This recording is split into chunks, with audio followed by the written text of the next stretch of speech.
Hello guys, welcome to my another blog. তো আজকে আমরা এসছি মোহনা। তো দীঘাতে তো দেখো কত সুন্দর জল, পুরো ঢেউ আসছে। আর যত টাইম বাড়বে তত আরও ঢেউটা বাড়বে। তোমাদেরকে দেখাচ্ছি, দেখো কত জল আর পুরো নোনা।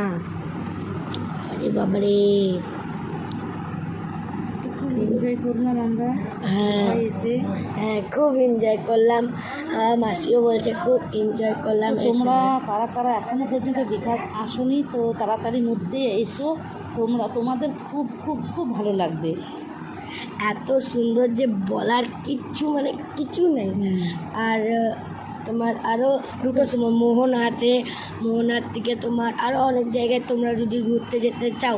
আর আরেকটা কথা, আমরা যে হোটেলে আছি এত সুন্দর, কিছু বলার নেই। আমাদের হোটেল থেকে সমুদ্র দেখা যাচ্ছে।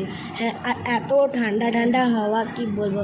আর এই তো সকালের 9টা এরকম 8টা বাজে আমরা এসছি এখানে এত বালি আর তোমার চড়া বালি, তো তার জন্য আরও সরে যাচ্ছে। আর এত কাঁকড়া, লাল কাঁকড়া, বাপরে বাপ, একদম ছোট ছোট, পায়ের মধ্যে লাগছে। এত সুন্দর লাগছে না দেখতে লাল কাঁকড়া।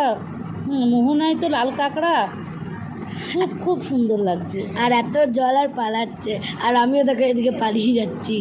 আর দেখো কাঁকড়া ধরতে যাচ্ছ, দেখো। আর এত জলের মধ্যে কত সুন্দর লাগছে আমার। আর এত ঢেউ আসছে আর দেখতে এত সুন্দর লাগছে, কি বলবো। আর আস্তে আস্তে যত টাইম বাড়বে আস্তে আস্তে ততটাও ঢেউ বাড়বে। আর যখন সবাই এখন ভিডিও করছে,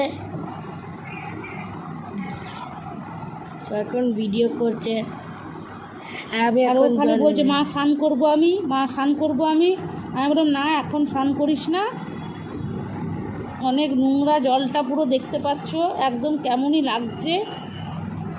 হ্যাঁ তাও ঠিক, কিন্তু দুটো সমুদ্র আছে, একটা হলো দীঘা। ওর মাকে বলছিল যে ও মা আমি স্নান করবো, তো আমি বললাম না করিস না। মাসি বলছিল যে না করতে। তো আমাদের মিনি ব্লগ শেষ, তো টাটা।